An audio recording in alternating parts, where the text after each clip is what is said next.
lo tao nó tao nó chế mua nó cái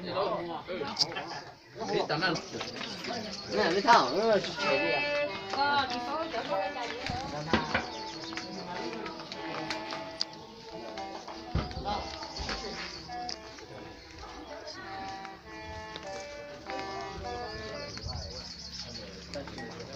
nhiều cổ á, xong mới ra.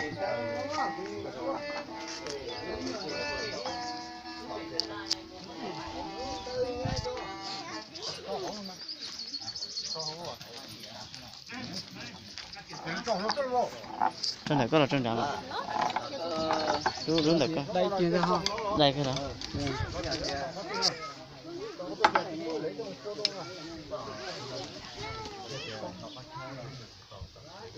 Tôi mới tụi tao tiêu rồi.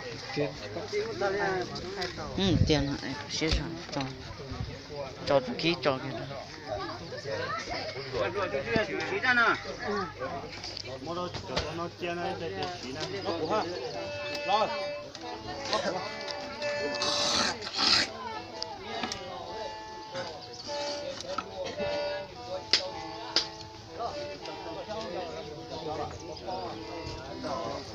nó pli nữa nó và nó thở khó chịu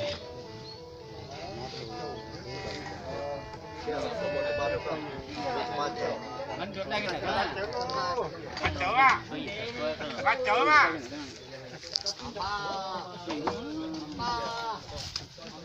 bà hơi lên đủ khe ra cho bà cái lúc tao tôi lên rộng á ủa tiếc nó tiếc thật á tình này nó rổ tì hay rồi cái chất tiệt đó hả cái chất tiệt đó tiệt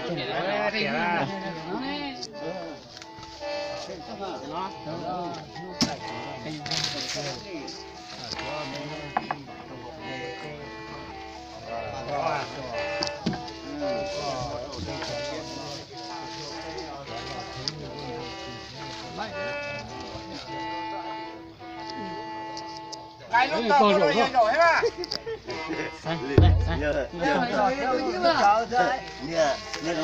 lấy tao rồi tao xóa rồi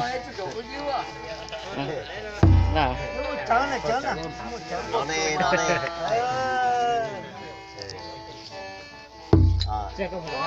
thông một tí mà thằng tôi nó chở lại hỏi á anh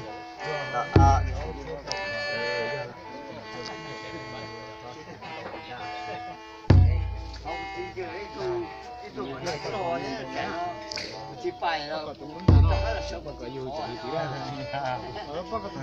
nó trôi à quá giờ nó cái gì bỏ túi không kia ta cái này nhưng em bỏ vào đây nhưng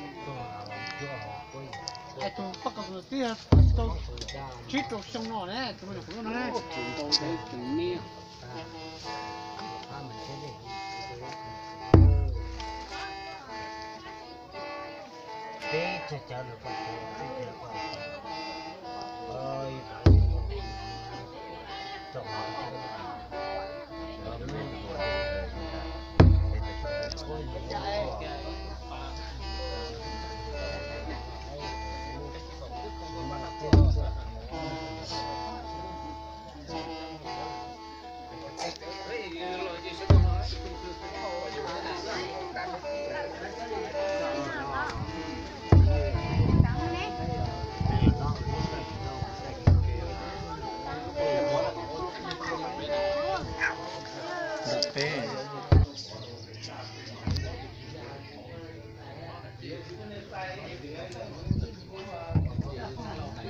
nó đấy nó theo như đá thì ta tạo ở nó này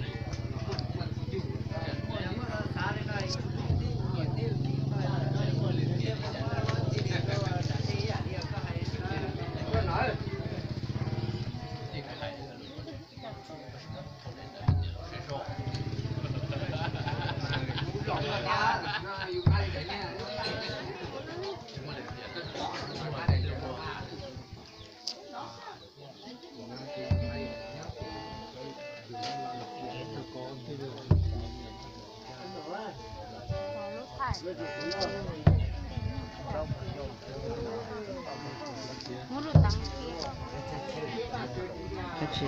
gì nó lúa rồi tao lúa nó kìa dạ cái tụ bát thay tôi thay ha tụ lá lá tụ lên nó là toàn